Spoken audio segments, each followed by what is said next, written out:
They say blood is thicker than water.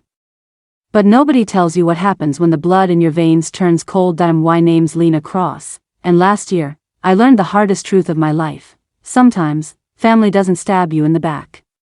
They smile, while they sell your name for a profit. That I grew up in a small town outside Chicago, one of those places where everyone knows everyone, and your worth is measured by how loud people clap when you walk into church on Sunday. I am my family. That spotlight always belonged to my older sister, Melissa. She was born to shine. Homecoming queen, straight A student, perfect hair, perfect grades, perfect life. Me? I was the shadow that followed her around. The one fixing broken laptops, designing websites for classmates who barely remembered my name. Mom used to say, Melissa lights up a room, but you, Lena, you just keep the lights on. I laughed it off back then, told myself it didn't matter. But deep down, it did.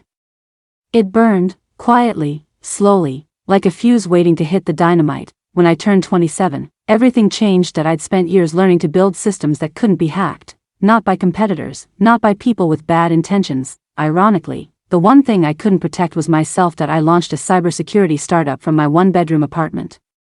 It was nothing glamorous, just me, a flickering monitor, and the hum of my old air conditioner. 3 years later, that startup was worth $40 million. Suddenly, I wasn't the quiet one anymore. But I kept it quiet from them.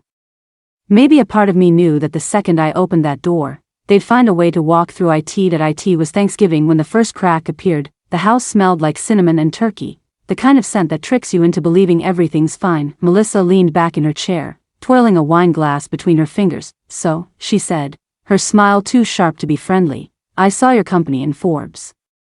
When were you going to tell us you were rich? The table went silent. Dad laughed it off. That's my girl. But Mom, she just looked at me, calculating, like she was doing math in her head. I smiled, said something about how it wasn't as glamorous as it sounded. They moved on. At least, that's what I thought. A few weeks later, an investor called my office asking about Cross Consulting Group, a new venture I was supposedly backing. He said, I just wanted to confirm your involvement before wiring the funds. I frowned. I don't have a consulting group, I told him. Then he emailed me their pitch deck. My name was on the cover. My face, my bio, my company logo, even fake testimonials with my signature at the bottom. I scrolled through the file, my heart pounding harder with each page. At the bottom of the document, it said, co-founder, Melissa Cross. I sat there in shock. My sister had created a fake company using my name to lure investors. They'd built an entire fraud empire, and I was the foundation. That night, I called her. Melissa, I said, what the hell is this? She didn't even sound nervous. Relax, Lena. It's just business. We're family, we share everything.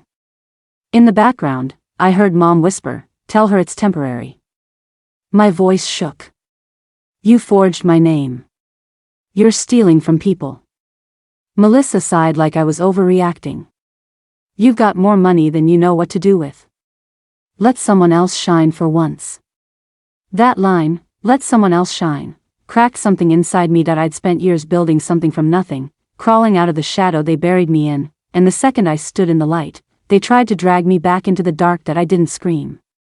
I didn't cry. I gathered every document, every fake contract, every email, every piece of evidence, and I sent it to the State Fraud Division. It took less than 2 weeks. One morning, I opened my phone to see the headline, Sisters Under Investigation for Cyber Fraud. Mom called that afternoon, her voice trembling between guilt and rage. Lena, how could you do this to your own blood? I didn't answer. I just listened to her cry, realizing those tears weren't about what she'd done, they were about being caught. For once, the guilt wasn't mine to carry, and Melissa lost her business license. Mom stopped calling. Dad stayed silent like always, a spectator in his own family's disaster, but I didn't feel victorious. I felt empty. Like winning a war I never wanted to fight. Months later, I walked through my old neighborhood. The same cracked sidewalks, the same corner store where Melissa used to brag about being voted most likely to succeed. A woman at the checkout recognized me. You're one of the Cross girls, right? The tech one? I nodded. She smiled, soft and genuine. Good for you, honey. Not everyone makes it out. That simple sentence hit harder than all the praise I never got growing up. People always say, family comes first. But here's what they never tell you. if your family burns down your house, you don't run back inside to save them, you build something new from the ashes, and you lock the door behind you. So if you've ever been betrayed by the people you trusted most, if you've ever had to walk away to save yourself, leave a broken heart in the comments, because trust me, you're not alone.